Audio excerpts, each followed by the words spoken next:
Salut les amis, bienvenue sur Bomboma TV, je m'appelle Bomboma. La semaine passée, nous avons couvert nos amis les Kotokoli du centre du Togo. Et voilà, on a essayé de brosser d'une façon générale leur origine, leur composition. Et voilà, cette semaine, nous allons élargir un tout petit peu pour parler de euh, de leur structure. Comment est-ce qu'ils vivent, comment est-ce qu'ils sont organisés, la politique entre eux, et voilà. Donc, rappelons-nous que les Kotokoli sont à proprement parler l'ensemble politique et culturel constitué par l'intégration des thèmes et des Igom. Personnellement, je ne sais pas qui sont les Igom, mais c'est un ensemble de thèmes et des Igom. Si vous voulez comprendre qui sont considérés les thèmes, visualisez ma dernière vidéo la semaine passée. Visualisez ça, vous allez comprendre qui est thème. Et voilà, ajouter au thème les IGOM et à l'exclusion de certains autres groupes qui sont venus en dernière position. Les autres groupes sont lesquels? Il y a les Peul, les Hausa, il y a aussi les Bassars qui sont arrivés en dernière position, mais qui avaient un statut privilégié dans la société Kotokoli d'antan. Donc, vous voulez mieux apprendre aujourd'hui? Nous allons aborder le sujet dans une minute. Ne quittez pas, abonnez-vous, likez, commentez, partagez. J'ai besoin de votre soutien. À tout à l'heure. Comme je le disais en introduction, nous allons couvrir aujourd'hui la structure lignagère, territoriale et rituelle des Kotokoli. Quand on parle de structure lignagère, c'est bien sûr la lignée. Les Kotokoli, comment est-ce qu'ils passent le pouvoir à d'autres générations? Comment est-ce qu'ils distribuent les biens après le décès de certaines personnes? Et bien sûr, à partir de la lignée du groupe de personnes qui les constituent. Donc, tout Kotokoli est inséré dans un réseau d'affiliations diverses, dont les lignes tantôt se superposent et tantôt se recoupent à des niveaux divers, assurant de façon plus ou moins efficace l'intégration de l'ensemble des Kotokoli, tout en conditionnant la mobilité sociale des individus. Donc, on peut rencontrer trois types de structures qui constituent les éléments de ce réseau. Donc, on commence par la première structure qui est la structure lignagère. Les mieux définis de cette structure sont les extrêmes. La famille étendue, qu'on appelle en Kotokoli Duguri, et le clan. Le clan en Kotokoli, c'est Sede, qui se définissent en quelque sorte par référence à elles-mêmes, comme l'indique l'emploi des termes spéciaux pour les désigner. Les structures intermédiaires, fractions ou segments se définissent plutôt soit par rapport aux structures extrêmes, soit par rapport à la territorialité et ne sont pas désignés par un substantif simple et unique, mais plutôt par des expressions complexes indiquant une relation. Donc, la famille étendue est désignée par le mot Duguri. Alors, littéralement, ça veut dire vestibule.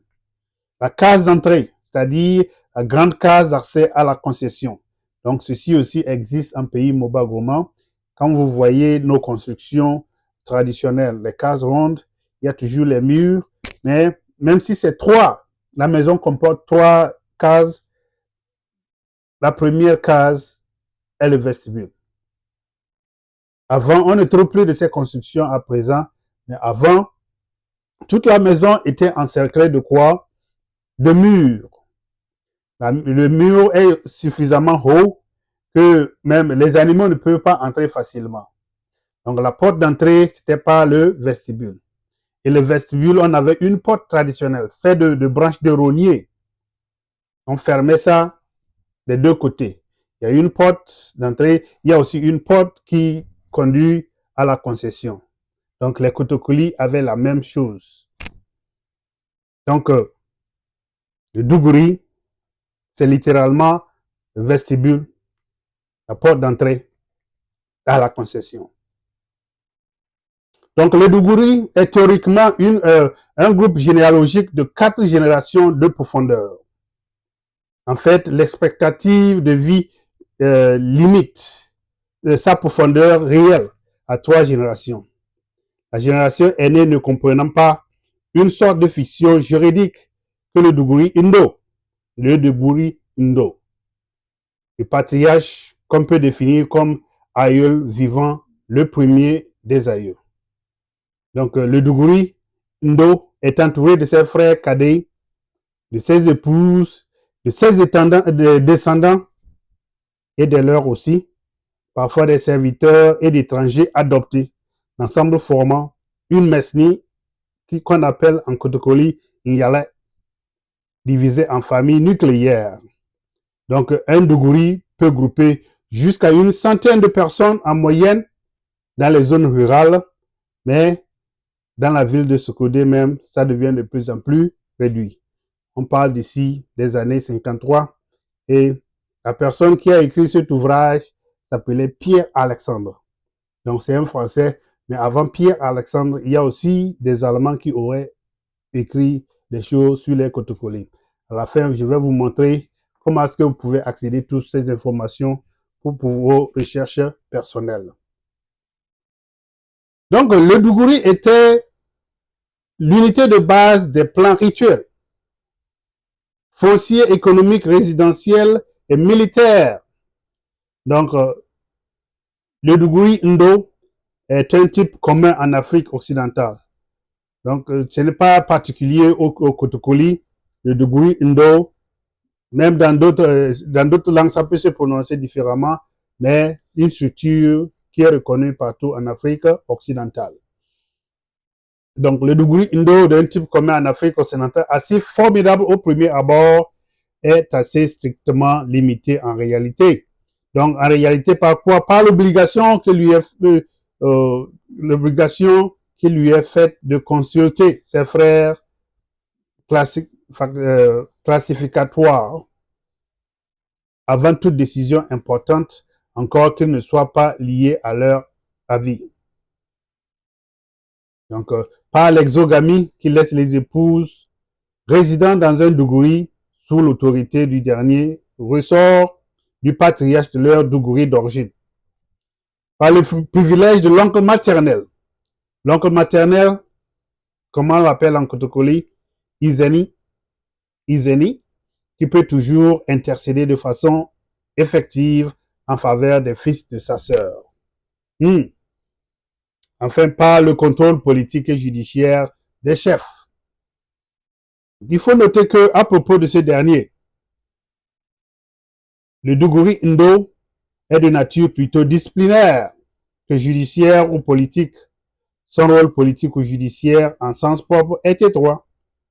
Il tient plutôt au fait que, seul considéré comme majeur, il peut seul siéger au conseil des chefs et dans les tribunaux, de même qu'il peut seul rester en justice, soit collectivement pour le compte du Dougouri, pris comme personne morale, soit individuellement comme tuteur ou garant d'un de ses membres.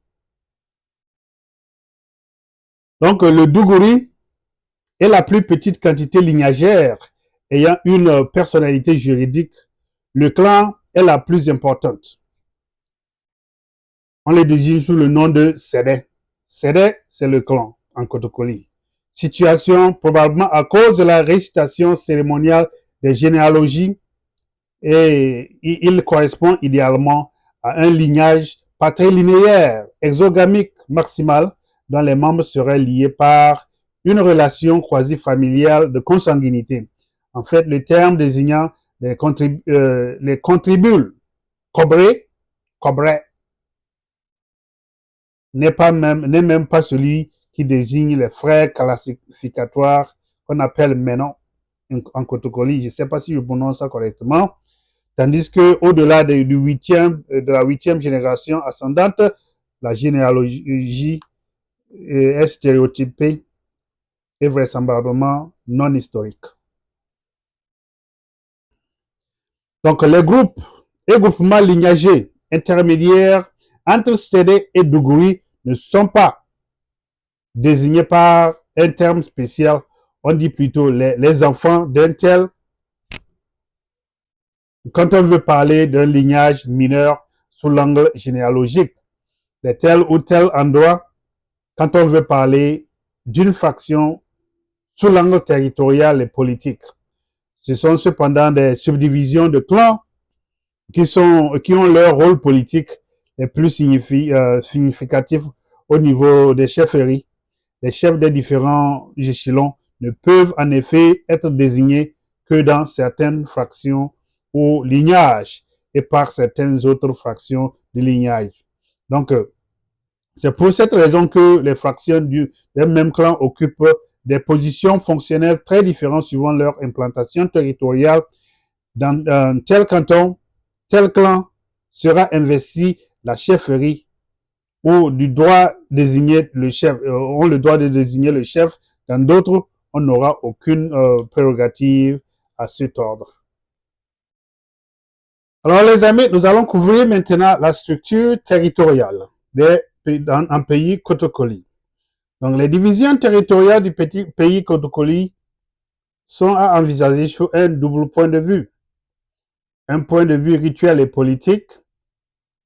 Les divisions rituelles Lado, terre, n'étant pas coextensives avec les unités politiques Tere ou bien village et Tedire, qui veut dire canton, il n'existe pas de terme désignant l'ensemble du royaume, ça veut dire du royaume Kotokoli. L'ensemble où habitent les Kotokoli, il n'y a pas de terme spécifique pour désigner ça. Mais il y a un terme qu'on utilise comme Kotokoli Wade, l'endroit des Kotokoli. Le terme du royaume Tiadjo, je ne sais pas si le nom Tiadjo a donné naissance au nom Chaojo qu'on connaît aujourd'hui.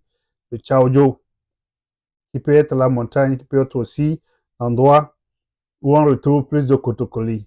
Avant, il y avait un terme Tiaojo, utilisé par un écrivain, n'est pas entièrement approprié. Donc, à ce temps-là, cet écrivain rejette le terme Tiaojo.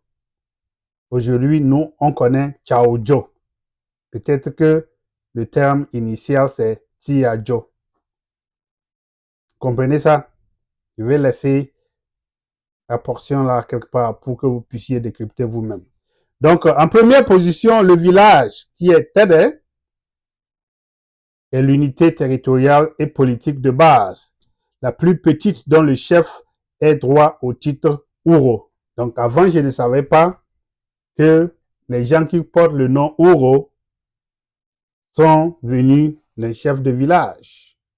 Donc, Ouro, ce n'est pas le nom personnel, mais c'est un titre. Mon premier professeur Kotokoli au collège s'appelait Ouro Djobo sans quelque chose. Donc, Ouro Djobo, c'est un terme qu'on utilise pour montrer du respect envers la personne. Ce n'est pas son nom propre. Donc, le village Tere est l'unité territoriale et politique de base, la plus petite dont le chef ait le droit au titre Ouro. Au niveau du Tere, structure lignagère et structure territoriale sont largement confondues. La plupart des villages consistant en un groupe de familles étendues. Donc, les villages ne sont pas constitués seuls de familles qui ont des relations intimes, mais des gens composés de gens, des familles étendues, élargies. Nombreux sont cependant les villages dont les structures lignagères ne sont pas homogènes. Soit que les villageois appartiennent à deux segments différents du même lignage ou de clan, soit même qu'ils appartiennent à deux clans différents. Les villages de ce type sont généralement divisés en quartiers, bords, unités résidentielles et lignagères et des divisions administratives plutôt que politiques. Le Urokumu, petit chef Urokumu. Petit chef, c'est-à-dire le chef de village, est en effet toujours élu parmi les Duguri, Ndo, descendants du fondateur. les responsables de quartier qui doivent être reconnus, sinon désignés par le Urokubo, ne portant que le titre de Tia, Tia, père. Donc, ils ont beaucoup de termes pour faire référence à leurs dirigeants. On ne les appelle pas par leur nom propre.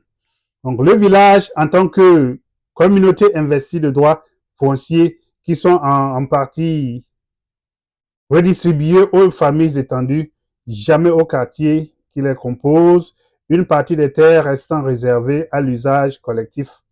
L'autorité politique et judiciaire de ce chef s'étend à l'ensemble des habitants, sans distinction de lignage ou de dougouri.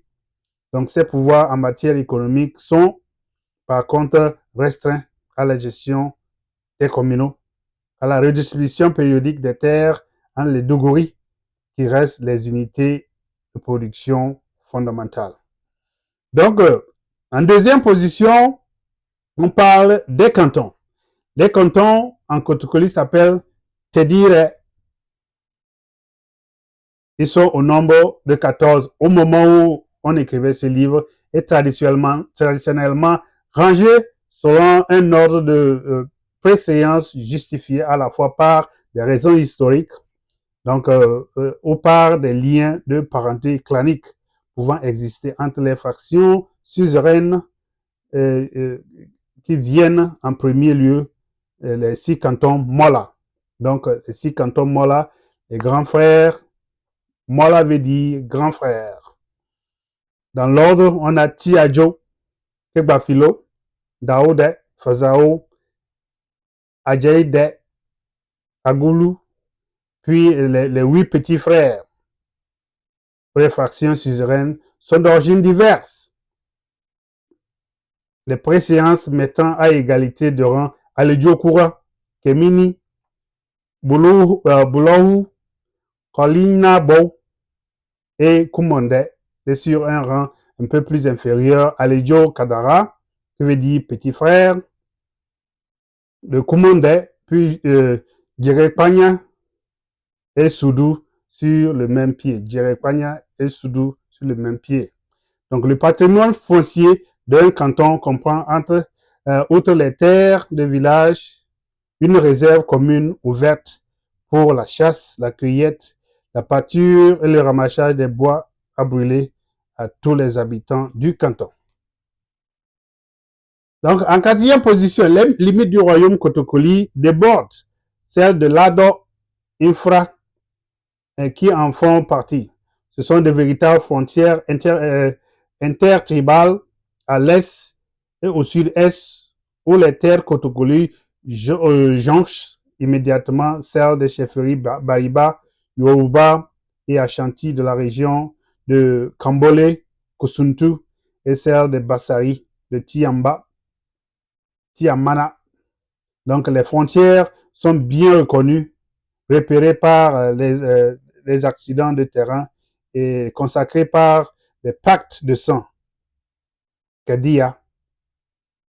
Au sud, à l'est et au nord, au contraire, les terres Kotokoli sont séparées de celles des tribus voisines par les No Man Land. No Man Land. Donc No Man Land. Ou moins vaste. Il n'en existe pas moins des limites bien définies, en l'occurrence les rivières Yomabua, Mo et Kara. Alors les amis, maintenant nous allons aborder les structures rituelles. Il n'est pas question de décrire ici un système magico-religieux Kotokoli, autrement que pour dégager ceux de ces traits qui jouent un rôle dans l'intégration sociale et politique de la tribu. Il n'est pas inutile cependant de signaler une certaine pauvreté mythologique, notamment en ce qui concerne la cosmologie, pauvreté qui s'explique probablement par le caractère ethniquement composite de la population. Les traditions orales présentent un caractère nettement historique et ne cherchent pas à décrire les événements antérieurs à l'invasion Gourma. Comprenez, non? On vous a colonisé. On vous a colonisé. Donc, les clans aborigènes ne paraissent pas avoir conservé des mythes analogues à ceux des Kabyles, auxquels ils sont pourtant culturellement apparentés. On a dit que le clan aborigène de Kotokoli était des Lamba et ces gens n'ont pas gardé les histoires, la mythologie de cette époque-là. Donc, il ne subsiste en tout cas pas de rite collectif d'initiation ou de passage. Les rites communautaires importants sont les rites agraires, surtout pour les récoltes, les funérailles, certains sacrifices aux génies protecteurs des clans ou des Tede ou des Tedire, qui sont en recul, bien sûr, dû à la religion. Et ils sont en recul constant depuis 20 ans. Et de nos jours, les fêtes sont plus ou moins musulmanes. Donc, les terres, Lado, sont des subdivisions à la fois territoriales et rituelles. Un Lado correspond au ressort géographique d'un gardien de la terre. Lado Indo investit ici-bas des droits fonciers collectivement détenus par des ancêtres, droits dont la jouissance matérielle est contrôlée par les chefs politiques, jusqu'au niveau du village par les Lado Indo, au niveau de la famille étendue qui constitue l'unité de production. Donc, les Lado sont au nombre de 3 à cette époque-là, couvrant un peu plus 2/3 du territoire tribal. Lado de Tabalo, le Lado de Tabalo, aussi le Lado de Dako et lequel? Voilà, c'est les 2 que je peux retrouver. Donc, le culte des ancêtres qu'on appelle le Tianao Ira, les pères qui précèdent, est directement lié à la structure lignagère. Il n'existe surtout au niveau des Duguri, où on incombe les Duguri Indo, n'existe à celui du clan, et il tend dans une certaine mesure à se confondre avec celui du génie protecteur. Cependant, les manifestations les plus importantes, à savoir les funérailles des Duguri Indo, rassemblent les membres de tous les lignages du défunt et du lignage qui lui était allié par mariage. Donc, le culte des ancêtres persiste même chez les islamisés.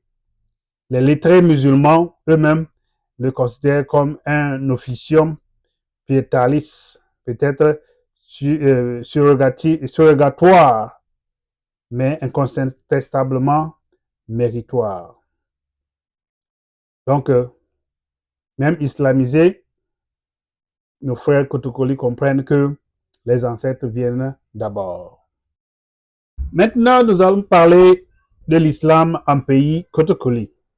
L'islam était introduit en pays Kotokoli autour du XVIIIe siècle par les commerçants Wangara appartenant au clan Touré. Est-ce que vous savez ça? Les Touré de Soukoudé ont introduit l'islam dans la région. Donc, il est resté longtemps confiné au clan Igom. Donc, le clan Igom là, ce sont les étrangers. Le clan Igom qui comporte les Touré, les Fofana, les Ouattara, les Keita, les Traoré. Donc, dans ma première vidéo sur les Kotokoli, j'ai abordé ce sujet. Vous savez bien que les Touré sont d'habitude les gens du Mali, d'ethnie plutôt Dioula. Je ne sais pas si Touré est limité au Dioula ou pas, mais les Fofana peuvent se retrouver dans les Dioula ou bien dans les ethnies de comment est-ce qu'on les appelle même? Les habitants du Niger, là. Donc, ça ne vient pas à ma tête. Les Ouattara, les Keita, les Traoré, vous savez, non? Donc, les Igom comportaient ces familles-là. Ce n'est sous le règne du 4e Ouro Eso. Donc, maintenant, je commence par comprendre certains noms en pays Kotokoli. Ouro Eso, le chef supérieur Ce n'est que vers 1830 que fut autorisée la construction de la première mosquée, sans que cessât la discrimination exercée sur l'ensemble des clans Igom. Donc, il y avait une certaine discrimination exercée sur les clans Igom. Les clans Igom qui comportaient des étrangers en majorité. Il a fallu la conversion du deuxième Uro Eso, Uro Jobo de Bukhari, dit Malouane, en 1860, entre 1860 et 1880, pour que s'accomplisse leur intégration, pour que s'accomplisse l'intégration des Igom dans la société Kotokoli. Encore fut-elle remise en cause par la réaction païenne qui suivit la mort de Uro Jobo II. Les Igom ont toujours un statut spécial. Jusqu'à la mort de ce chef, les Igom avaient toujours un statut spécial. Je ne sais pas si vous avez appris quelque chose. Si vous vous appelez, vous avez un nom de famille, Touré, Fofana, Ouattara, Keïta, Traoré. Je ne sais pas, les Cissé sont dedans. Je ne sais pas si vous êtes dedans ou pas. Vous êtes un Igom. Ou bien, je ne sais pas. Vous savez comment on vous appelle.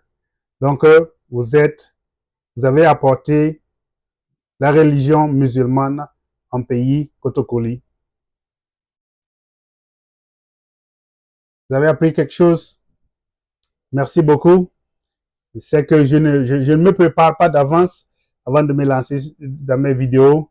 Je suis en train de me former, de combattre une faiblesse intérieure et je m'entraîne. Je ferai mieux. D'un jour à l'autre, vous allez me voir un peu plus confiant parce que je m'entraîne à faire de ces vidéos. Donc, je ferai mieux. Merci beaucoup. N'hésitez pas à vous abonner, commenter. Dites-moi que je fais bien malgré mes faiblesses apparentes.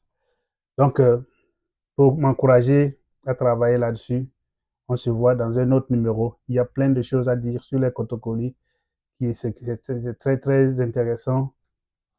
Allez-y, je vais mettre le site web où j'ai retrouvé ces documents-là. Et vous allez pouvoir aussi vous référer à ça. Apprenez quelque chose de votre culture et on grandit comme ça. À plus, on se voit dans un prochain numéro. Bye bye.